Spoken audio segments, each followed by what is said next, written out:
It doesn't work the way you think it works. A lot of folks that thought they had to file taxes the last 2 years probably didn't. It's like the 60-day going back to the 30-day. The real story there is, today I sit down with Benjamin Hart, Managing Director of Integrity Legal in Bangkok, Thailand, who also runs the Integrity Legal YouTube channel. Benjamin has lived in Thailand for nearly 2 decades and became a Thai citizen. In this wide-ranging episode, we discuss everything from visa changes to banking, misinformation online, and whether expats really need to file taxes, while discussing the most common misconceptions that foreigners have about Thailand. So welcome, Ben, to the channel. hi, how you going? Very good, and thank you so much for coming on. I suspect many of my viewers will have come across your content in the past. Yeah, I have a few videos up on YouTube, I guess, so yeah, I'm around. You got lots, and you cover a lot of topics that are of interest to both visitors and expats. But for anybody who's not familiar with you, can you introduce yourself a little bit? Sure. Where you're from, how long you've been in Thailand, and what you do here? I'm an attorney by profession. I'm actually an American attorney, and I'm originally from Kansas. I came out here 18 years ago, March of 2008. Shortly after coming here, I ended up founding our firm, Integrity Legal. Primarily at the time, I was doing U.S. immigration law. I still do that as one component of the firm, but as time has gone by, I've actually naturalized to Thai citizenship, and our firm has been able to sort of branch out into some other things. In the meantime, my wife actually came on board in the firm. She's, as time went on, became both an accountant and a lawyer.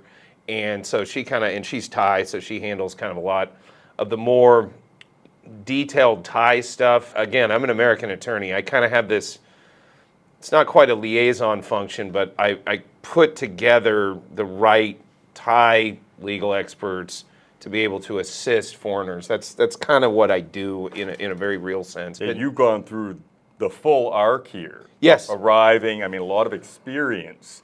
But you're going through and actually becoming a Thai citizen, which complicated process. Yeah. It's definitely, it's almost a hazing process. You will think like a Thai when you are done. It's not the easiest thing to do, but it can be done. I'll be honest, I was kind of counterintuitively fortunate. Like I wouldn't have thought that this would have been the way that it worked, but I think it was a better time to process during the military government, to process naturalization, because actually things were much more streamlined than they are under a civilian government, because it's a lot more politicized. Let's touch on one key issue that we'll often encounter with people that move to Thailand or visit Thailand. Okay.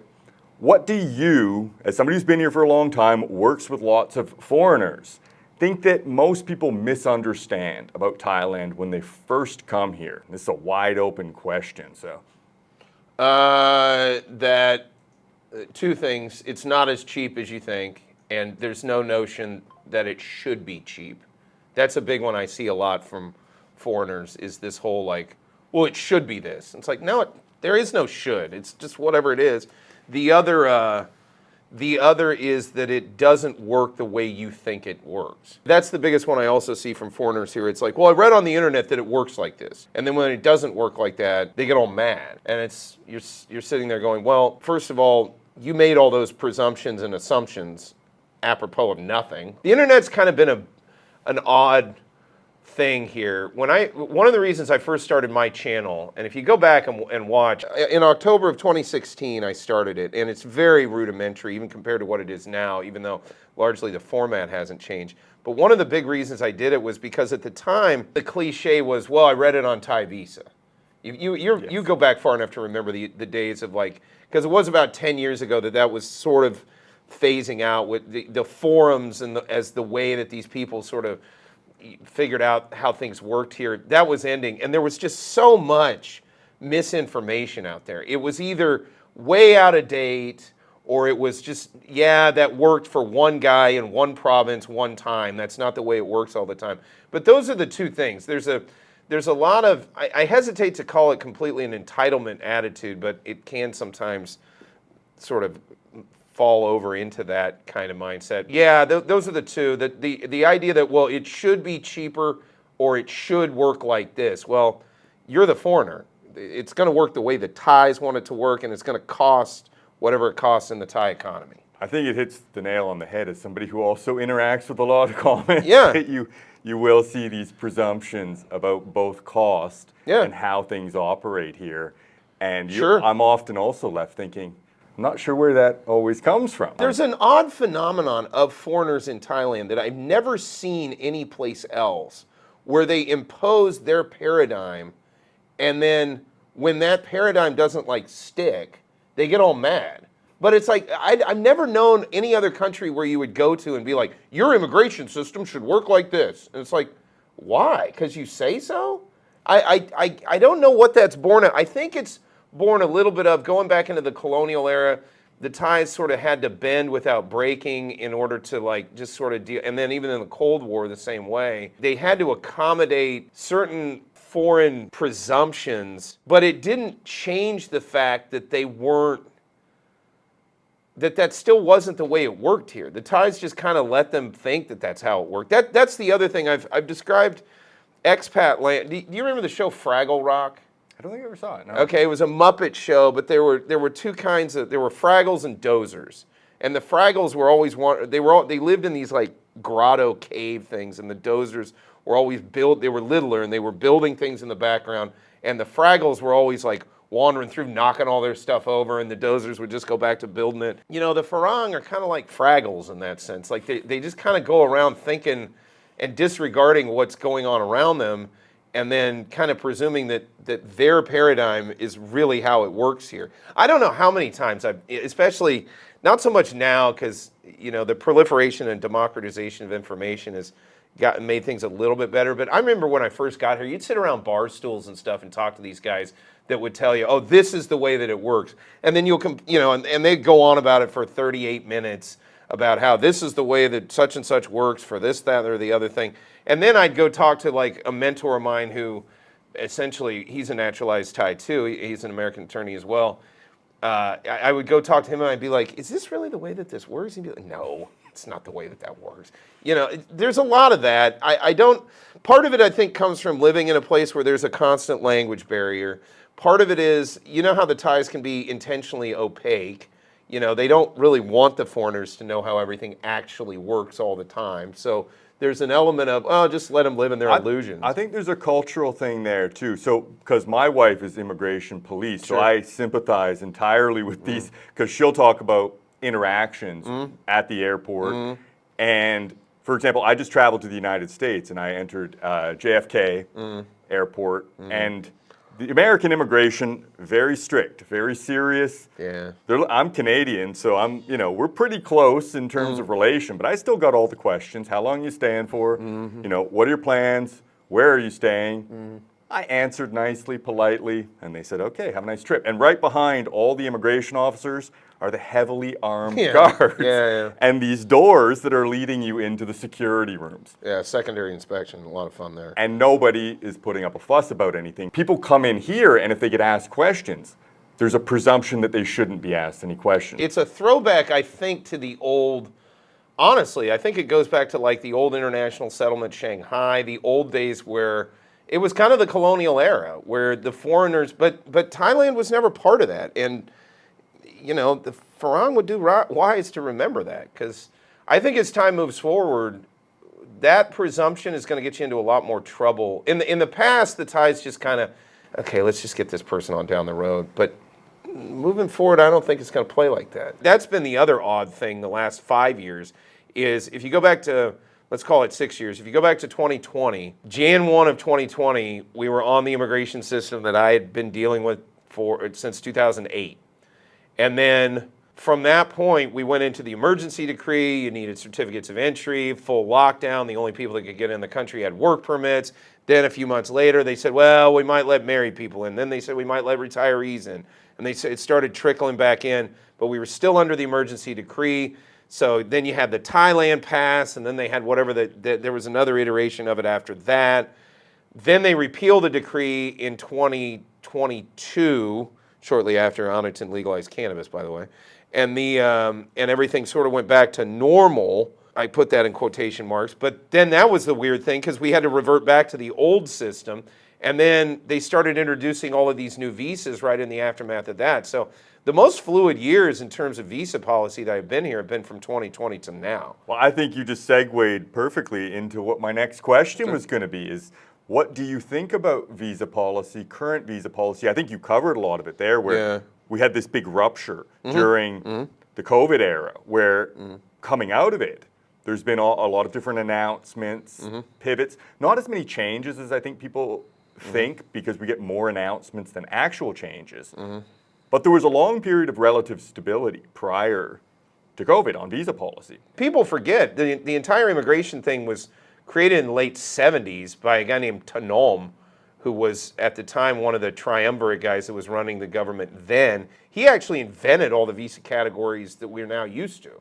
And that stuck for, what, 50 odd years? You know, I mean, it was very 40 long, odd years, relatively 45 years. consistent policy. Yeah. And that's where I think the more recent sort of news, we get a lot of publicity around constant change and announcements, but it's actually a very recent phenomenon that comes out of the post-pandemic period where we had a bunch of rapid changes that actually expanded all the visa options at the DTV. They expanded to 60 days on the visa-free entry.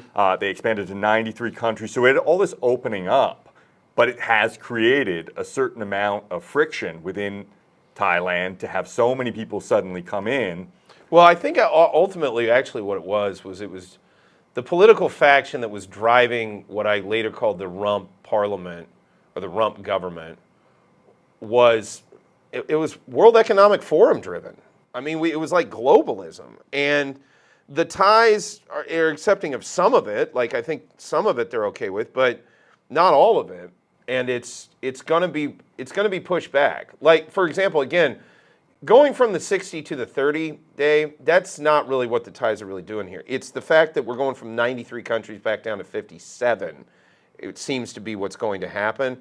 That is the concern. One of the big challenges with going to the 93 countries is you actually opened up visa-free entry to countries with far lower GDP per capita than Thailand. So if I'm a scammer or something or want to work and I'm in a country with a very low GDP per capita, why not I can get on a flight for $300 again, and then fuel costs factored into this stuff, cheap credit factored into this stuff.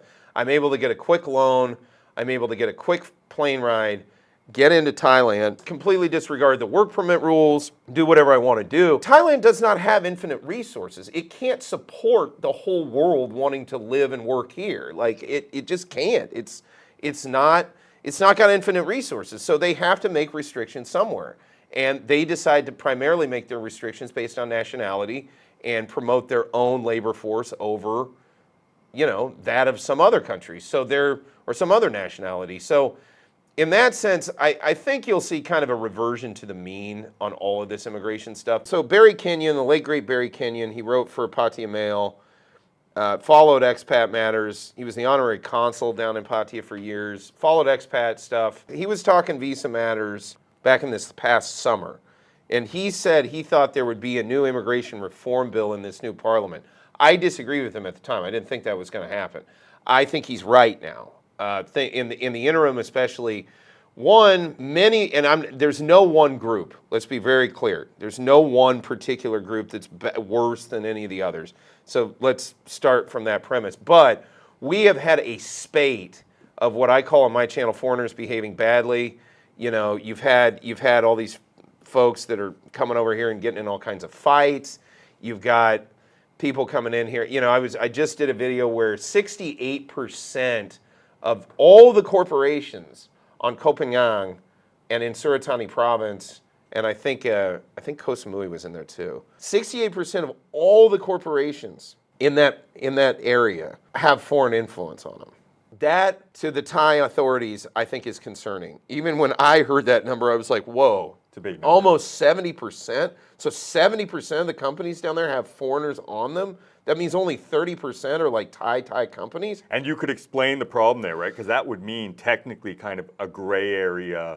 Well, it depends. And look, I'm not saying all of them are illegitimate. Yeah. What I'm saying is it's just, you have to start from the premise that really 70% of all the companies in that area have foreign influence on, which it means to say they're not owned by foreigners, but They have some level of control. Okay, so you have to start from the premise that that's high. Let's check it out. Or they may all be legit. They could be. But, what we're coming to find out, and what the biggest issue the Thais have with these companies is if they're being used to own land. That is what really bothers them. But that being said, you've had a lot of foreigners that disregard the labor laws. They disregard the restrictions on foreign work. You can't just come here. I've gotten into the high weeds on this one with, foreign professionals. It's like, look, the legal profession, it says what it says in the restricted occupations. You have to be a Thai national to engage in anything pertaining to Thai law.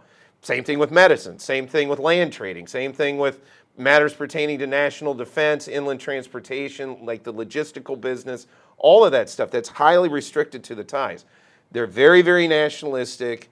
They, or we, however you want to look at it, and I tend to agree with some of it, but I'm not saying that all of those companies are illegitimate. In fact, probably the vast majority of them are set up legally and are being done right. But you can see, they just sent in the army to go after this illegal school that was down on one of those islands. They're not messing around anymore. When the prime minister himself came out and said, hey, this issue of the actions and the appropriateness of the behavior of foreign nationals is something that I'm noticing, that means there's policy changes in the wind. Now, I don't know exactly what they look like, but they're there.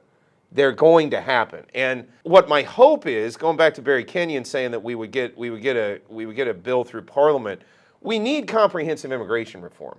The act that we currently are operating off of primarily is from 1979. Things have changed. We need to get some things more in line. The other thing is, foreigners, especially those that want to come in here and invest, they need to be able to look at a clear, concise framework legally that says, if I invest X and if I'm doing Y, I get these benefits clearly. It's not, well, the BOI invented this thing and they say you can do this, even though the actual regs say something different. Or, the Eastern Economic Corridor, you can do this kind of thing, or this smart visa, or the DTV, or the LTR, or whatever. And then meanwhile, different provinces are, and I don't actually mind the differences in provincial administration of the actual law, don't get me wrong, but different provinces then, it's like Phuket. Phuket's doing the long stay visa, which doesn't pertain to any place else. So how does that work if a person that gets a condo down there then decides to buy another condo in some other province and maybe move to there? And it feels like a very piecemeal approach. It's a piecemeal, it's a patchwork approach. I like the Thais when they do ad hoc solutions because oftentimes it's just whatever worked in the field and let's just go with that. But with immigration, we've moved, it's so scatterbrained at this point where you've just got all of these visas just sort of across the spectrum. And it's like we mentioned before we went on air, the elite visa. I remember writing a blog in 2009, a written blog about essentially the demise of, it used to be called the Elite Easy Access Card. It was oftentimes referred to as the Gold Card. Created by Thaksin Shinawatra. In the aftermath of him being gone, it fell into sort of disuse. It was sort of passé. They effectively mothballed it for like a few years. Then I think it was in 13, I could be wrong, but if I'm not mistaken, I think it was in about 2013, they rolled back out the Elite Visa, but the original Elite Visa was a lifetime visa for 1.5 million baht, I think, and it was a B visa. It was a multi-entry B visa, so you had a B visa and it was lifetime, and then they rolled it back out and they said, no, it's not a B visa, it's really like this, it's a special like long tourist visa, basically. It's like a long O visa. That's kind of what they've been building out more and more, this odd category of long tourist visa. It confuses a lot of...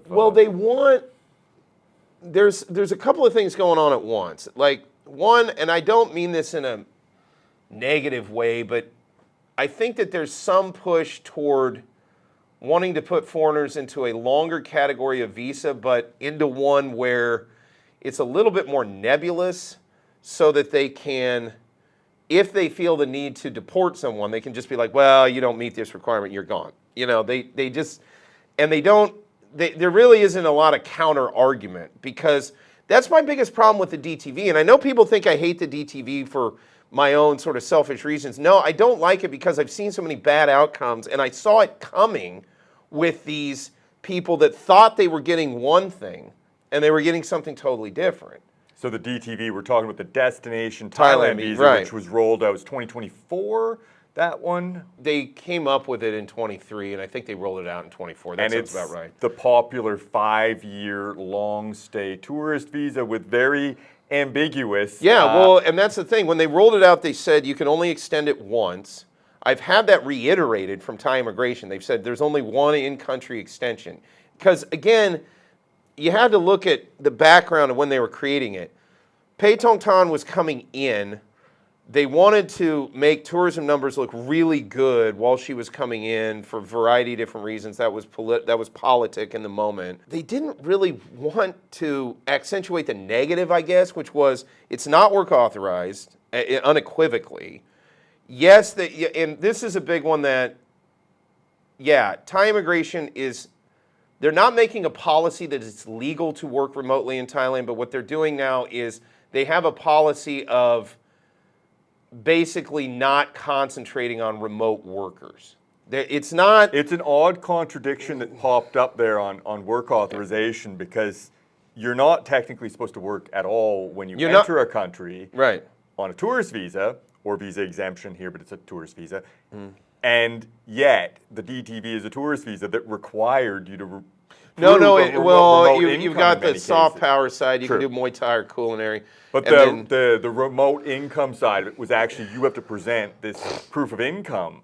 But then it's an odd presentation because you're presenting affirmative proof of working, but also affirmative proof of not working in Thailand. And you can't bank here. When they rolled it out, this was under Sreda before Sreda got removed by the Supremes. Sreda came up with, they were going to do this Pan-ASEAN visa, and they had a big meeting, and I knew how that was going to go because the local immigration chiefs in their local countries are just like, yeah, no, we're not doing that. National immigration policy is what works. They wanted to create this Pan-ASEAN visa. That didn't happen. In the aftermath of that, they came up with DTV, and the premise was, the premise was in this nebulous way was, for people that were kind of using the region to live in. Now, it wasn't people necessarily coming to live in Thailand. That's the other part of the DTV. It's all nebulous. You're supposed to not really be living here on it. That's another, again, that nomad thing, it's such a vague concept. I've said this before and I'll say it again. As we roll along, and again, it's only been like 2 years now that the DTV has actually existed.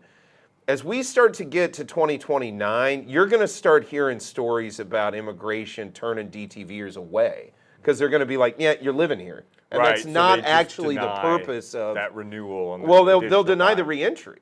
Yes. So again, you get one extension in country, and then after that, you got to do border runs. Well, how does that square with the fact that Thai immigration itself came out and said, we're kind of cracking down on border runs? And the truth is that even if you have a DTV, you're still subject to immigration rules. Absolutely. That's one question I've gotten a lot, and as somebody whose partner is in immigration, they're not required to admit you. No. And that's a big thing that people don't get. No, they don't get that at all. And they also don't get that Ministry of Foreign Affairs, which in that moment was controlled by a different party than was controlling Interior. They created the DTV without any real consensus from domestic immigration, and then just left them with it. When you're dealing with immigration, both at border checkpoints or if you're doing an in-country extension, you're dealing with an office that really didn't have any say in this visa.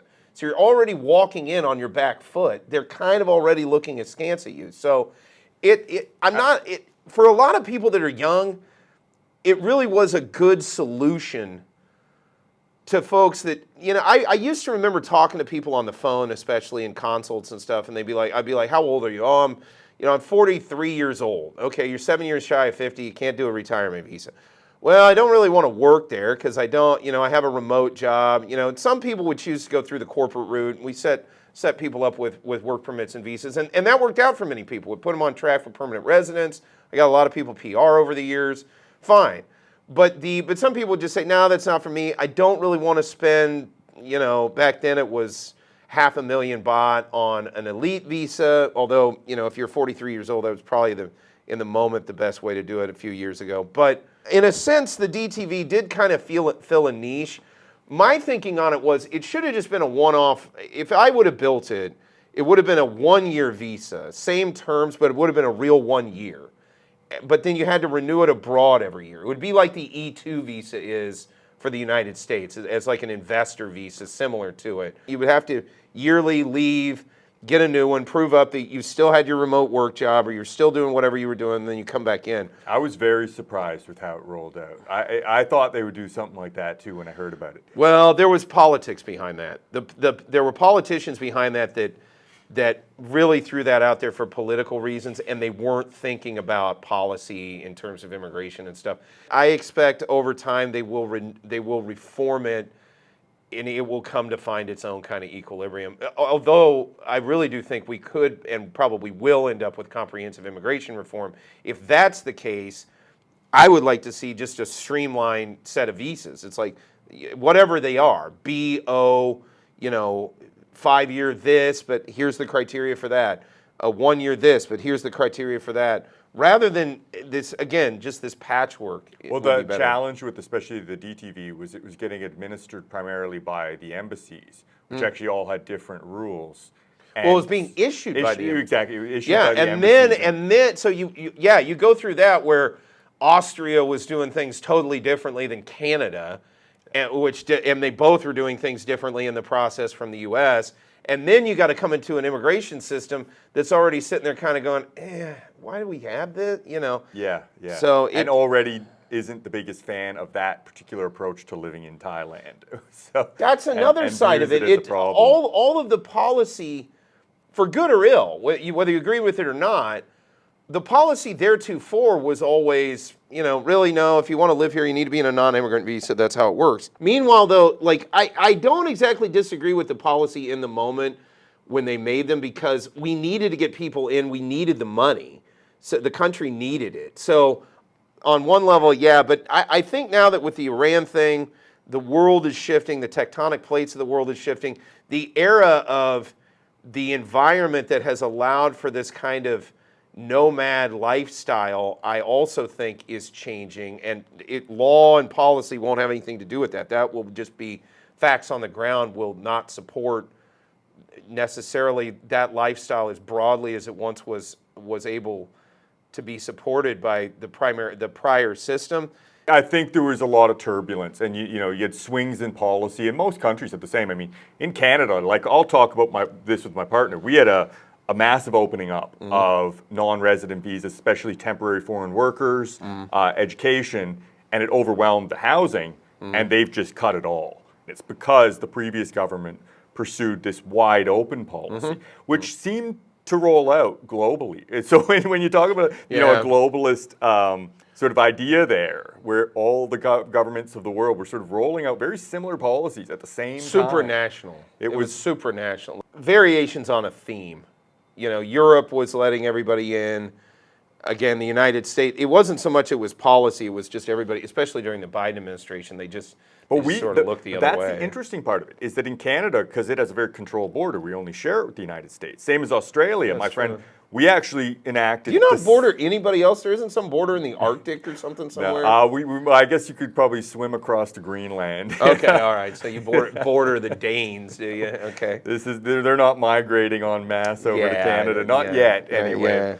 Yeah. And then Australia actually pursued a very similar wide open policy, and they had the same thing where they had no shared border. So the countries that had shared borders had a relatively open border policy, and the countries that didn't opened up the borders regardless. So there's an odd contrast where you're seeing it across the board, regardless of which situation, whether it was legal or illegal. But the thing in Canada is that a lot of it shifted into work. So we'd have education visas, and people were just going to work. And we had all these giant mills, almost similar to the education visa here, where people would come, they'd enroll in a small private college, and they'd just start working.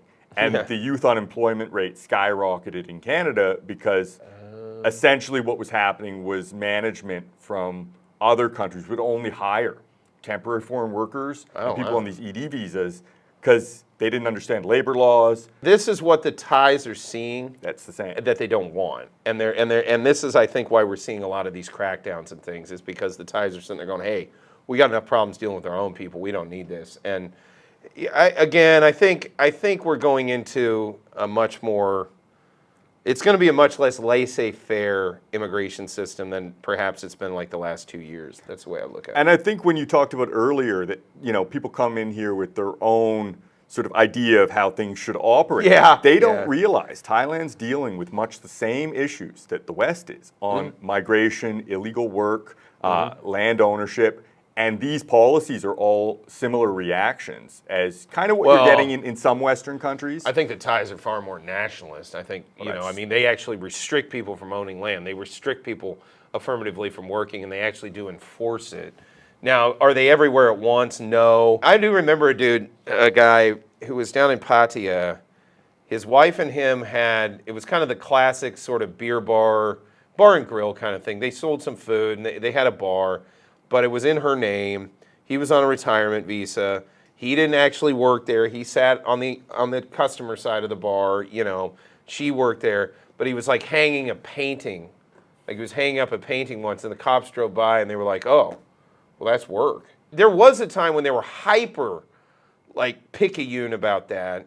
Then they kind of backed off. I remember during Trump's first administration, the American ambassador we had here at the time, in my opinion, he did it in conjunction with the British, and I think it was the Austrians had the EU chair at the time. And I thought America shouldn't have been. We just talked to the Thais ourselves. We have the Treaty of Amity. We have our own thing going. You have a special. Yeah, there. Ours goes back 200 years, and we got some history that it's a little different for everybody else. But I do remember they did approach the Thais about work authorization, and there were a few tweaks that were made at that time. Most notably, they took off it used to be the strict interpretation of a work permit was you could only work literally on the premises that were stated in your work permit. My original work permit was actually handwritten for the job description because I had to be very careful because I was only doing U.S. immigration work, and I had to be very careful to say, look, I'm not doing any kind of other legal work. This is all I'm doing. But there was this one thing in there about the address for your work permit, and you can only work there. That was one thing they took away. That was considered a little too onerous, and I think that was a reasonable thing to do. When did they remove that? I'm trying to think. It was around about 16. Okay, it was I think my 16, first 17. one had that as well in the work permit. Yeah, because you came in 15. Yeah, I was 15. It was definitely before 16. That was the upshot of the then ambassador who had been appointed under Trump. He made that a priority, was work authorization associated with your address and things. In the past year, we had significant banking crackdowns. We have tax issues. Let's start with banking, because I know you've talked about this a lot on your channel. And yeah, the Organization of Economic Cooperation and So-Called Development, which the only thing I can figure out these people develop is more ways to bother honest people about how they move their own money around. Because I don't see what OECD is doing. Nobody has been able to point to me the major benefit OECD is bringing to Thailand. All I see is supranational, and by that I mean basically undue foreign influence on our banking system here. And frankly, Thailand's banking system was fine 2 years ago. There was nothing wrong with it. The reserve requirements, the stress tests that they had done on them. They actually do very well. They do very well. Their banking system is, and they're inoculated. They went through the 97 thing, and they're never going to go through it again. So they have their banking system set up well. This plays into a lot of what I can only describe as sort of bureaucratic pipe dreams of, we can track and trace everybody. There's a guy out there, Martin Armstrong. He's sort of in the ether of the internet. He's been doing podcasts and stuff forever. He's sort of a prognosticator, and he talks about that, and he's a big-time consultant, and he'll consult with these elites and these governments. These people really think that if they track and trace everything, they're going to just get another 30% of our money. What they never understand is every time you go after more taxes, people always figure out a way around it. It's like water going down a mountain. It's going to figure out the easiest way to get downhill. It's just what they do. And you go after too much tax, and people just will figure out ways to not do it. And one of the big things they will not do is move money. That has an impact on velocity of money and liquidity. They also may not be productive in the first place because what's the point? We don't want to get taxed. We don't want to get traced. I just won't do anything. I'll sit around and watch TV. Fine. You know, that's another thing that happens, or they'll just avoid it altogether. And OECD, from where I sit, I see no major benefit that is brought in. What we have seen now is biometric scans associated with banking on your own money, caps on digital transfers. You know, that's been one thing I've talked about in my videos is all of this digitization was rolled out as increased convenience. Has any of it turned out to be more convenient? All of it adds extra layers. QR, I suppose, is convenient, but you know, But you have to. But why is QR more convenient than cash? If you just have that cash in your pocket, you pull it out. You don't have to pull out a phone, pull up a thing, match it to the thing. Da da da. I get that we've been conditioned to it. So, but that should not be conflated with actual convenience. We're used to it. I mean, we can get used to a lot of things, but you know, we're used to taxes. It doesn't mean we like them or that they're necessarily good all the time. I can see the argument with like the QR code payment thing. Yeah, I see that. But the trade-off, I suppose you're looking at. Yeah, it is a trade-off. It's a trade-off. Giving up all your data and becoming totally traceable and that's your trade-off for the difference between this and this, I suppose, right? But my big issue with OECD is, one, I don't see what benefit has been brought in. We've gotten all of this Orwellian stuff. It's clearly all designed to track and trace just to tax more. That's the other thing they're doing, and these two things are sort of interrelated. So one thing that they're really trying to do is make people think that simply moving their own money is a taxable event. It isn't. Just because you wire money to yourself doesn't mean and this is what I don't like about a lot of these nonsensical, charlatan-esque tax so-called advisors out there, is they're talking about this, and I'm a tax attorney. I've been a tax attorney, I don't know, like a decade now. I'm licensed in the U.S. tax court. My job is not necessarily to get you out of taxes, but to comply with the actual law, not just sort of say, oh, same but different, you owe money, or you got to file. They also have a incentive to get people to file because they make money off people filing. So they tell everybody they got to file. Well, maybe not. If you actually look at the underlying circumstances, if it's your own money and you're moving it, if I move my wallet from this pocket to this pocket, that doesn't mean a taxable event has occurred. And it's the same thing with a bank wire. Just because I bank wired something from point A to point B, in and of itself, again, if there's other facts in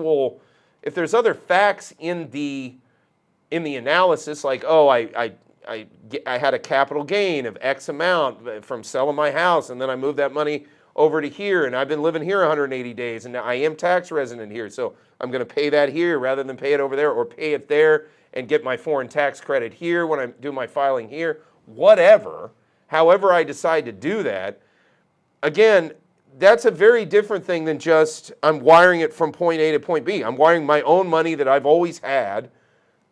How is that a taxable event? A lot of folks that thought they had to file taxes the last 2 years probably didn't, and there's probably not a few that may have paid a few things that they probably didn't have to.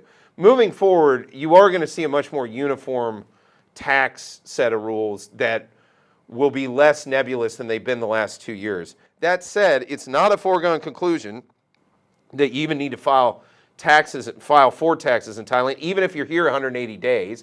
That's another misnomer. Okay, you may be tax resident. You may not have had any funds remitted. You may not have earned anything. You may have just been living on your own money. You may not have to file anything. Again, well, I've always thought with that as well, and I mean, I definitely am not a tax expert, so Sure. never listen to random YouTubers who don't have tax experience. Sure. What I've thought about with that is, because there's a tax penalty, right? So if eventually you do get audited, you're generally penalized. It's a few percent or something? Not necessarily. That's if there's malice. If there's malice? Like if you're intentionally trying to hide money. But if you just didn't know you needed to file, I mean, one of the main fines associated with not filing a return, it's like 2,000 baht. That's the one I was going to say. It's like it's a very low percent and 2,000 baht. Yeah. And so I've often thought, well, what we tend to get in Thailand is you see when crackdowns occur. When they change policy, it usually comes through enforcement. You know, there's lots of rules here. You can go outside and you see it all the time where something is not really enforced, and eventually maybe they do enforce it. And so what you're really looking for in Thailand often is enforcement, are they now enforcing something actively? And in the case of what the penalties really are, for a lot of people, they probably don't have to overthink it too much. Relax. You'll see. Yeah, for the most part, just breathe easy. This is where they're making a huge error, because the people, the foreign money that built a lot of the infrastructure that we think of as being associated not only with the expat world, but many things that helped build up Thailand as well over the years, those people aren't going to come in under those circumstances. They're just going to throw up their hands and be like, I'll go stay in Vietnam, who doesn't bother me. I'll go stay in Cambodia, who doesn't bother me. They made a real error with this one, in my opinion, too. They've come on too strong. And again, it's, you know, Martin Armstrong brought this up, and he was right. It's a bunch of bureaucrats thinking that by strangling the golden goose, you can make more golden eggs come out. It does not work like that. You know, Good analogy. Well, JFK showed this in his term back in the United States. When you drop tax rates, you actually increase overall revenue. And that's the other thing. It's sort of like, it's very much in the same vein as this whole notion of either a tourist tax, an entry tax, an exit tax. Oh, we're trying to put some more money on people coming in at the airport. All that's going to do is hack people off and not want to come here. And meanwhile, that extra 1,000 baht, it would have just been spent into the economy anyway, and you would have sucked it back up through tax revenue anyway. So why do that? But again, a bureaucrat mindset doesn't think in those terms. They just see it's very much problem, reaction, solution. Oh, we have a shortfall. Oh, there's these people with money. Oh, let's hit them up for it. Oh, okay. Well, there's unintended consequences that happen from that. Look, if they are too overbearing about this tax stuff, especially in conjunction with this banking oversight, you're just going to see people walk off. And that's not a place that's going to be good for Thailand. It's why I've spoken out against it, because I don't think it's good for Thailand long term. I think it'll hurt this place. Yeah, I agree. And I think the proliferation of announcements around it without necessarily having a policy in place, it adds so much confusion. Well, that became a problem. So I did the first video in Q3 of 2023 when the memo came out. And which memo was that? It was the memorandum that stated that they would no longer consider funds that were accrued in 1 year as opposed to another calendar year non-assessable if they came into the country in a different calendar year from the year in which they were accrued. That changed to some extent how many people could fall under, in theory, the need to file. Maybe they didn't owe anything, but the need to file. Then they also created, again out of whole cloth, this 180 days, which it actually was 183 days under Basel II, and then somewhere along the way it just became 180 days. That came out in March of 23. I made the first video of anybody I can remember on that. Then it just exploded out. Look, if it's a foreigner that's talking about Thai tax, don't listen, because they don't know anything. And they're also, look, the restricted occupations say what they say. It looks to me like you're operating criminally if you're a foreigner that's running around dispensing tax advice. Thai tax advice. Foreign tax advice, different thing. If you're qualified in whatever jurisdiction, that's a different thing. Those were the people that were out there talking a lot about tax. The Thai government made one initial change, which was the memo, and then we had all these people talking about it, who some of them didn't even know what the hell they were talking about, and it just caused a bunch of hyperbole, or it caused hyperbole and it caused confusion. And I think that was somewhat intentional. I made the very hostile videos at the time because I viewed it as undue foreign influence of these people coming in and trying to, it was pretty clear to me that they were trying to change Thailand's tax system. One of the biggest problems I have, not problems, but challenges in terms of dealing with foreigners in dealing with the legal space here, is that common law thinking does not fully translate into Thailand. They don't have the common law. One of the biggest things that they don't have, that we have, especially in Anglosphere English common law, which is Canada, the US, any of the old Westminster, the old Commonwealth, the Westminster system. we have what's called law and equity. Equity is the notion of fairness. Okay, so we have this notion. I hear this a lot when I'll get a guy that will call me up and be like, yeah, okay, I bought a house for my wife. I want to get divorced. I want half the money back out of it. And I'm like, yeah, you're not getting that. Or most likely, again, fact dependent, but 90% of the time, you're not getting that. And they'll be like, well, I put the money in. Yeah, great. I understand it's not fair, but that's not what's being adjudicated. You see what I'm saying? I think one of the things, actually, this could be summed up very well. An ounce of prevention is worth a pound of cure in Thailand. Absolutely. The more you know up front, Yeah. and the more cautious you are up front, you're going to be in a far better position. One of the big reasons I even started doing my Styla channel was I kept seeing people who just arrived here and making guide style information. And I thought, a lot of this information is not understanding how things work in Thailand. Yeah. And the more you know up front, that's what's actually going to protect you. You don't want to rely on fairness down the line. If you made a mistake and you didn't understand the system. This one's it took me years to really get this. I'll never forget the first time I really got it was in a court case that we were involved with it on like a tangential level. We were kind of being basically doing translation work effectively, and I was talking to the guy's American legal counsel to try and explain what was going on in the Thais. But again, this notion of equity being baked into our legal system, that judges can basically say, well, the law says this, but it wouldn't be fair under these circumstances. They don't have that mechanism the same way here.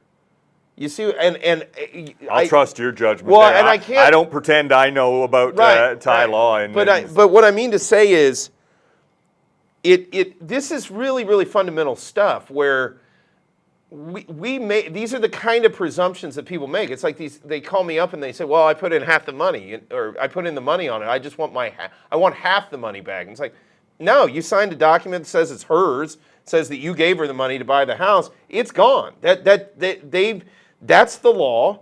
There's no real interpretation of it. You did it, and it's over and sort of done with. And again, it's those kind of assumptions that lead to the worst outcomes for a lot of foreigners. Is thinking that they know how it works when in reality, they really just don't. Or coming with that assumption that it's similar to the West. And that like I made a video a while back, and it was about property, and it actually got a lot of traction because people automatically assume property equals increased valuation over time, and that's based on a Western paradigm where we've had low interest rates, high rates of immigration, and extremely strict zoning, which almost guarantees an increase in property prices over time. None of those same things exist in Thailand. And so you have to come in and really look at the conditions before going head first. That's a good insight, actually. Yeah, into almost anything here. And it applies to marriage, it applies to property ownership. One of the things when I try to talk to people is to say, you want to live here for quite a while before you overcommit. Because the overcommitting side, you may find you had no idea what you were doing. And you'll learn this when you're here for a long time, and you appreciate it though. Like, I don't fault any of it. For example, property prices here, they kind of function more the way they should. Like, people can actually live in a home. It's not. We don't have hyper-financialization. We don't have this regime of massive property tax. I mean, most property, especially residential, isn't even effectively taxed. That was a big one I noticed over the years. Foreigners especially would say stuff like, I don't understand why so-and-so doesn't want to rent this to me. He's just letting it sit there vacant. Doesn't cost him anything. He doesn't have to rent. It's not, there's no fire lit under that person to have to rent it. If you're not going to pay them what they want, they'll just wait for the next guy. And yet there's a big supply because, for example, I'm from Canada, a huge country, gigantic land mass, and yet the vast majority of investment there has gone into property development over the past couple of decades, and prices have skyrocketed. They're way beyond most incomes, most people's means. As you say, influxes of immigrants, it's just... And a zoning and government regulatory system which encourage it as a speculative investment rather than a place for people to live. Yeah, that's interesting. And here they've actually kind of made, like, we talk about no foreign ownership or the restrictions on land ownership. Right. And it does actually keep it from becoming a giant speculative asset, which is one of the big problems that Western countries have found themselves in, where cost of living has been tied to this gigantic speculative asset. Yeah. And that's Yeah, why people that's- are starting to leave. They're looking Yeah. abroad at Yeah. places that don't have this yet, at least. And so people can come here and they'll be critical in the beginning.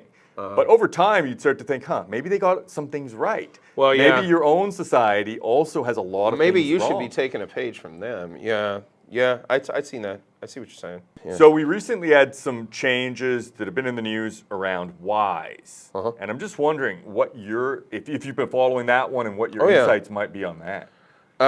Again, I don't particularly use the app itself. I don't. A lot of clients use it. That's why I'm aware of it to send retainers and stuff. But the biggest thing that came out to me when I was looking at that was they're intentionally converting everything into bot now. So if it hits your Wise account here, if it comes into here, it immediately converts over into bot. Not if it's personal transfer. Yeah, well, okay, fine, but I think it's a matter of time. But they'll forcibly. So I was that if you're paid into bot, or if you're paid into any account with Wise and you've got a Thai Wise account, they'll forcibly convert it to bot. But if you do a personal transfer from your home account, say US dollar to US dollar, they won't convert it. It's my understanding that that's not what they're saying, but I could be wrong. What I do see though is they're forcibly making you convert into bot. There's a reason for that.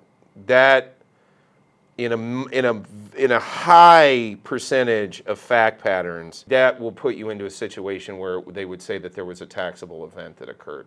Yeah, that was, I think, the concern that would crop up on any conversion enters. Now you're entering the Thai banking system, so you've remitted money into Thailand, and that would open up a potential. It might. Look, they're all data points pointing to the same thing, which is basically what can only be described as a totalitarian grid of supranational surveillance in an effort to nitpick taxes over any transfer of money. That's what it's My thing with the Wise shift that I was trying to figure out which one it was as well, and was that is it also being driven by Wise because they're going to get access to the full Thai market now? So what I started thinking about is sometimes in our expat community we see a news thing and we think it's about us. I think but actually I started wondering, is this Wise that sees a huge opportunity in digital payments,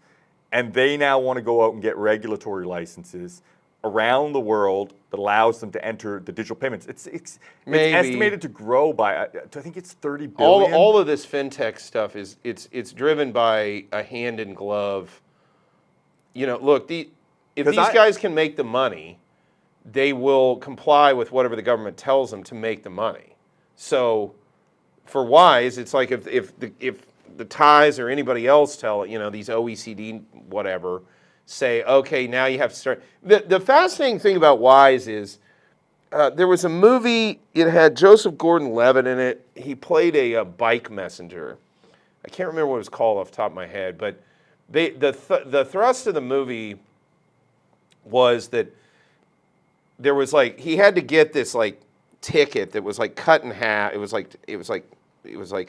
shredded in half, and it had to be joined together because there was money that was sitting in Hong Kong, and it was the credit for the money that was in New York City. That's how Wise works. I can't remember what it's called. It's a specific kind of banking system, but the money never moves. You have a counterparty over here and a counterparty over there, and you basically say, hey, I'm getting on a plane, I'm in Hong Kong, I'm getting on a plane, I'm going to New York, I want to get off the plane and go to some kiosk that you have and pick up $10,000. I know, it's slipping my mind. There's a word for that banking system, Paula or something like that, and there's something like that. But that's what Wise is. Well, that was illegal.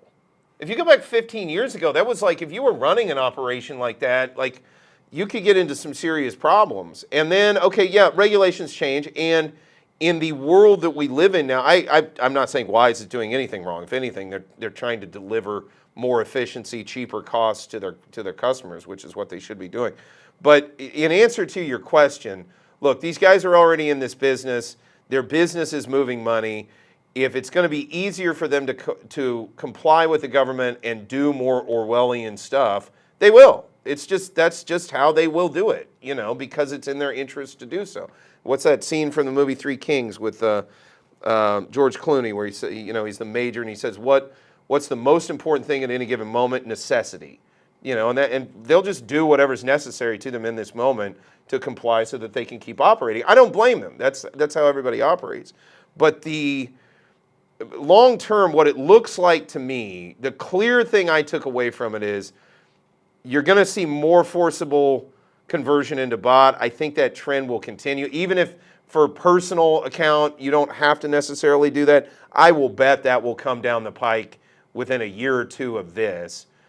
Because again, the moment that they've made you convert into the local currency, you have a really hard time. You have a harder time making the case that perhaps a taxable event did not occur. Yeah, I was actually when I read the part about the personal transfers, it surprised me a bit because if they're entering the Thai regulatory system, I thought, but now you've got U.S. dollar account in the Thai regulatory. It didn't actually make that much sense. So I get that point totally. Well, if you go back to Basel II, which again, this is Bank for International Settlements, we're now in Basel III. This is ultimately what drives stuff. And actually, it drove policy regarding the O retirement visa. That's why the O retirement visa was affirmatively not work authorized. And that's why O retirement visa holders' bank accounts can't accrue interest, because they didn't want outside tax authorities and outside banking authorities to say, hey, Thailand, you should be doing all sorts of reciprocal things with us regarding these retirees. The Thais would say no, because there's no taxable event here. They're not working and they're not earning any interest, so there's neither non-earned nor earned income even occurring in our jurisdiction. Leave us the hell alone. That has changed. We're under Basel III now. The OECD has come out here. They're integrating more and more into this. I personally think policymakers are going to see that this is not really all that optimal for Thailand, and you'll probably see some of this fall by the wayside. But in the meantime, yeah, I do think that banking, they're aiming everything to try and make anything you do by moving money around through the banking system or otherwise, moving it into crypto and back out of crypto or whatever, to make any of that taxable events. Because see, if you think about it, if you convert into bot, like let's say it just so happens, let's say you earned $5,000 from your offshore job in America. You transfer the money from your personal account to your personal account here. You earned it over there. You transfer it in over here. Now, earnings and your tax residency, let's not look at that. Let's purely look at just the money. From the moment that the money hit your account, the $5,000, okay, to the moment you transferred it here, let's say the bot got one bot weaker against the dollar in that interval. They can assess that as a taxable event and say, well, you made a little money on your $5,000 by it being automatically turned into bot because the exchange rate was more favorable than it was at the moment that you accrued the money as income. So in and of itself, just the fact that they've converted it into bot, they can make the argument that that action in and of itself was a taxable event just from the differential from the time that you accrued it to the time that you transferred it here. Now that's a massive hypothetical, but clearly that's what they're trying to do. They're trying to create those kind of fact patterns so down the road they can use it as something to hang their hat on to get you for accessibility and liability on taxes. Nobody likes taxes. Nobody likes taxes. Nobody. We can all, for as many disagreements that can exist on YouTube comment section, we can all agree on that one. Nobody thing. likes death or taxes. Yeah, that's it. Those are the two. There's two reasons why we say death and taxes. They're the two things. Well, what was it Benjamin Franklin said? There's only two certainties in life, death and taxes, and they're the two things everybody hates the most, right? So we mentioned a little bit about the special relationship between the United States and Thailand via the Amity Treaty. And could you explain that a little bit from somebody who's obviously very familiar with it? Yeah, okay, so the Americans, we have this, our relationship with the Thais is overall like really good. And by that I mean, it's almost like, I joke about it, it's like, we're like in the 80s or something still here. It's very almost kind of innocent, the relationship between the Americans and the Thais. our diplomatic relationship goes back 200 years. Our treaty relationship, I think, is now at 192 years. But the latest iteration, ratified in 1966, is the current iteration, the U.S.-Thai Treaty of Amity. The biggest thing in that iteration, the treaty, which, by the way, the prior iteration allowed for us to own land. But it was, you could own a homestead. That's why Jim Thompson House exists. That was very interesting. Because at the time he was here, he was under the old iteration, and the rules stipulated that if a Thai could go to his home state and have a homestead, then he as an American could have one here. He was from Connecticut. Connecticut would have allowed a Thai to buy a house in Connecticut, so he was allowed to do it. I remember reading that in a biography of Thompson. But the current iteration was in '66. The land stuff was taken out. As you can imagine, the Vietnam War was heating up, so there were some trade-offs made. But one of the big things that was retained was that American businesses doing business in Thailand are granted what's called national treatment. So they're treated as if they're Thai companies, even if they're not 100% Thai owned, or even if they're not 51% Thai owned, as is often required under the Foreign Business Act. So Amity Treaty companies Americans can own their businesses outright via Amity Treaty companies. It negates the need for any analysis regarding all this nominee stuff that we're hearing about. So if you come over here and set up a company as an American, you own your shares 100%. There's nobody sniffing around saying, well, are you really the shareholder of this, that, or the other thing? No, I own it, and then you can use that as your own vehicle for your own work permit, your own visa, which can put you on track for permanent residence and even citizenship. I set up as Amity years ago. It's a major benefit that Americans get. That is a major benefit. Yeah, significant. Now, that said, there are other avenues for other nationalities. So like Canadians, you can avail yourself of the Board of Investment, the Eastern Economic Corridor, but those are all discretionary. Under the terms of the treaty, if it's certified that your company is American, that it's majority owned American, then a treaty certificate needs to be issued if you pay the fee and you go through due process. And so it's a fairly straightforward, fairly, at least comparatively speaking. Yeah, we do it. I mean, the big difference about it is that there are restrictions to the treaty. Again, you can't engage in inland transportation, land trading, land development, certain aspects of national security, certain artisanal like Thai undertakings. The professions are actually technically restricted in there, although there's certain terms in there that so would the foreign restriction, like the work restrictions, would they be applying there? Some of them, but not all. But the big difference is you can own your company outright and be managing director of your own company and have your work permit, and it's unequivocal of who is who in that kind of an operation. So yeah, that's a good setup. Yeah, it's a very good setup. Yeah, it's a very good setup. Yeah. And do you need a certain number of Thai employees for that? You still have the ratios because the work. See, that's the thing that a lot of people then don't understand. Is one, it's not to you the individual; it's to the corporation. And the work permit rules still apply to the foreigner as they always did. So yeah, the 4-to-1 or 2-to-1, depending on your circumstances, will still apply. But the treaty itself is a major benefit, especially to Americans looking to do business here. Of that, there is no doubt. Yeah. That's some excellent information there. Yeah. Well, a little bit jealous. It's far, far harder for us Canadians to set up shop. A little bit, yeah. It makes sense because I meet a lot of Americans with businesses here, and I suspect they're almost all under the treaty. A lot of them, fewer than you think. Some folks, depending on, again, there are restrictions even to the treaty. And I've been denied an Amity certificate in the past, on behalf of a client, because of the underlying activity in the business. It's happened a few times. But for the most part, no, you can do pretty much whatever you want under a company here as an American under the Amity Treaty. All right, so Benjamin, I want to thank you so much for coming on. Cal. Lots of great information. And you can check out his channel. It's Integrity Legal. I'm going to link it in the description. I recommend you go and subscribe there as well.